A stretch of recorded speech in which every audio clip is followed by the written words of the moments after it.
It's Friday the 13th, unfortunately. And it's not been a very auspicious day, this Friday the 13th of March. And the 11th wasn't either, because it was the anniversary of the Madrid bombing, for a start, in 2004. It was the 16th anniversary of that, but that was the day that the WHO said that the nCoV, novel coronavirus, is a global pandemic. Whoops. Oh dear, so here's my spreadsheet. And here is Italy compared to Germany and France. Oh, this damn camera. Right, there it is. Okay. Italy compared with Germany and France and Spain. Germany and France.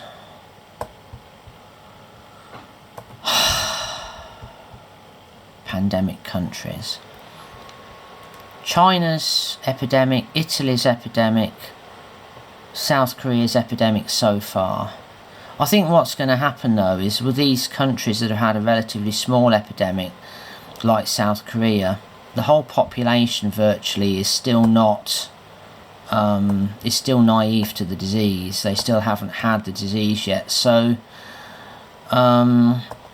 it's extremely unlikely that they'll get away with that number of cases actually. So here we have a log chart. So the UK, Spain, UK in blue were blobs, Spain is this light green one, France is this red one, the blue one is Germany, almost exactly the same as France, a little bit below now. Italy is somewhat ahead. And the 4 weeks, I don't know that we are 4 weeks behind Italy. We might be, because we've been rising at slightly slower rate than they were at this time.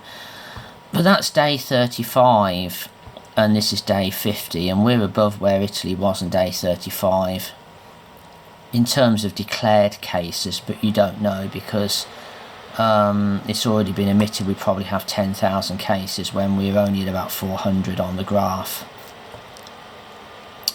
So that means Italy could have many more, could have 100,000 maybe, who knows really.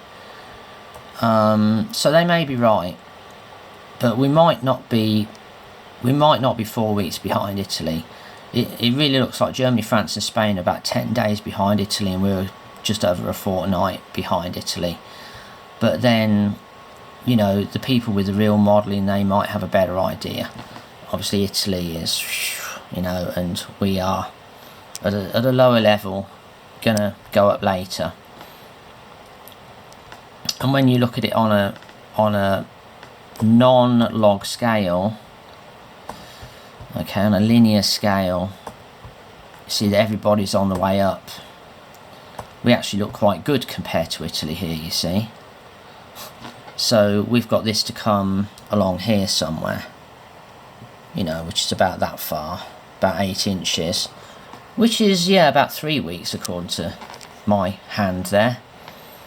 Well, I'm going to put the new data in for tonight. My rest of the world forecast was at 1 million, just under 1.2 million cases for the rest of the world.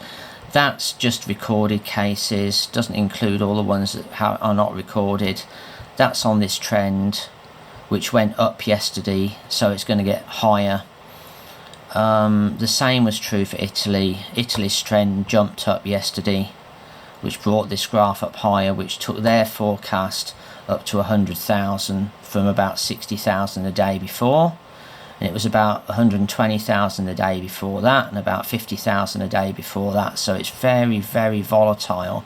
But you're looking at that sort of 100,000, which I said along, you know, several days ago, is probably a minimum as well. South Korea's done very, very well. Their number of new cases has gone down a lot.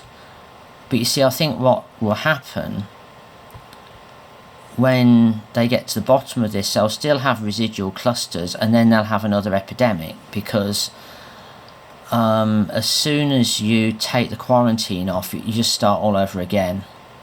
And the same will be true for China, I think. I think this is what they're telling us, what the Boris and the two chief medical officers and chief scientists were telling us, that basically, yes, you have this kind of curve. The actual number of cases is like that currently, the current number of cases, but the cumulative cases is an S-curve. Okay, but once that reaches a flat, you're going to still have a few cases, and it can just seed another outbreak, and then you have another one on the top. So here you've got the China outbreak, here you've got the rest of the world outbreak. You can have another China outbreak. In fact, you have one of these for every country. Okay, and as I was looking at the Korea cases a minute ago, okay, the new daily cases have been falling consistently. But you see, even as long as you have, say, 50 cases, you can go back up again. It can just do that again. Because this is under quarantine. Okay, so yeah, you do have that kind of epidemic curve. That mini curve, which gives you this S-curve of total cumulative cases. As you've got the S-curve of total cumulative cases for China, for Hubei province, and for the rest of China. So that plus that equals that. Okay, and this is the rest of the world on top. So ignore that for the minute. That's China, right? China, Hubei, rest of China. That plus that equals that. But that's only under the condition of the quarantine. Now, even Italy is not doing that well with its quarantine. Perhaps it's going to take a long time, because in Hubei they quarantined here, and it still went up for a long time afterwards. Okay, I'm not quite sure where they quarantined in Korea, but I bet it was about here, and they still had all these extra ones. Yeah, they still had an acceleration of new cases before it topped off. And again, that's under quarantine. Italy, their percentage daily increase is falling slightly, but not reliably. It's been around 20 for quite a number of days now. Okay, I ought to look at the new cases really in Italy, I suppose, because I haven't got that, and I ought to have the Italian new cases, but never mind. That's as a percentage it's falling, but as actual numbers it's increasing, because of course here you're like about 10 cases, 100 cases, 1,000 cases, 10,000 cases. 20% increase on 10,000 cases is 2,000. Okay, and that's the point. The point is that it accelerates even when the percentage increase begins to fall. The forecast is still, because we're about 12,000 cases, that it will continue to accelerate for quite some time until it decelerates. Yeah, this is the total number of cases. Okay, so that can never go down, because that's all the cases you've ever had. It's cumulative. And I said, yes, Germany, France and Spain and UK are behind Italy, okay, on the actual cumulative cases. So they're on the beginning of that curve. That curve there is that bit, okay, is that bit, and you've got this to go. So we're down here somewhere, we're about here, but less than 1,000. This is 20,000, so we're down about the second dot of that curve, right down the bottom there. But it won't be many weeks before we're here, and before we're here. Yeah, and that's the fact. This disease is unstoppable, and they know it's unstoppable. Okay, so I don't think the rest of the world forecast of 1.2 million is going to be correct, because it's just too, because this is dominated, this data here has been dominated by China and Italy and South Korea, and they are under quarantine. So without quarantine it's going to be much higher. And in the end it's going to be, this disease is going to be a worldwide disease, and the majority of the population of the world will be exposed to it. As I said before, the rest of the world is catching up with the 80,000 cases documented in China, green line, rest of the world. Yes, the percentage rate's falling off a little bit, so this log chart is beginning to get a little shallower. 15th of March, yeah, the rest of the world's not reaching day 16, 15th of March. That's that one actually. The rest of the world's not reaching that by the 15th of March, but it's going to be within a week or two. As I said, it's going to take maybe till 23rd of March for the rest of the world to reach 80,000. So somewhere between the 15th and the 23rd, the rest of the world will overtake China at 80,000. That's all I've got for today, except I was looking at Singapore. You see, their percentage increase has gone up, even though they've done a grand job. Japan, it's almost flat, it's almost falling slowly, but if you actually look at the graphs for Japan and Singapore, see, I think what's going to happen is that although Singapore's done incredibly well, it's still going to break out there. So we mustn't look at them and say, oh, look what geniuses they are and how dumb we are. Because I really actually think that, okay, there's the new cases in South Korea, you see, peaked, and it just started to go up again, okay?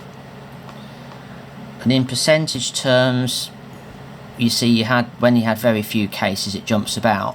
When the epidemic actually started, you get this fall off in the percentage increase in new cases, and you get a fall off in new cases until it starts again. Why did it just start here? They had a few cases here, it's jumping about, it went from 1 case to 3 cases, you know, and it doubled, trebled maybe, you know, and you've only got a handful of cases, so this, you know, you only get a couple of extra cases, and this, you get 100% increase. If you go from 2 to 4, it goes up 100%, so you can sort of ignore that bit. But once you get here, suddenly wallop, that was when that religious sect all caught it, yeah? And yes, they've controlled it well, but they'll have another outbreak, because this is under quarantine, okay? That trend is under quarantine. The Italy trend is under quarantine. That's under quarantine, and it's the percentage increase isn't even going below 20% for any length of time. That's 20% here. The China trend, wherever it is, probably here. See, this was all under quarantine. 26th of January, Wuhan already closed down. Cities already closed down around about here. And the deaths trend in red and the blue trend of cases, the daily rate of increase has gone down a lot, but this is all under quarantine. Without quarantine, it's up here. The whole world is going to get this disease, I'm afraid, and there's nothing that can be done about it except to try to delay it and get a vaccine. That's my message for today. It's very unfortunate, but there we go. You know? Just good luck, everybody, really. I don't see that this disease can be stopped. I think they know it's impossible to stop it. We had Boris Johnson with the chief medical officer and chief scientist, and they're trying to break it to us gently. This is a giant shit pie, and we're getting it a slice at a time. They don't want to hand it all to us on one plate. They just want to give us the bad news, break it gently to us one bit at a time, I'm afraid. Okay, so China will be reinfected some other time in the future. They won't get away with the cases that they have had. It will come back to them and to South Korea, because it's coming to everybody.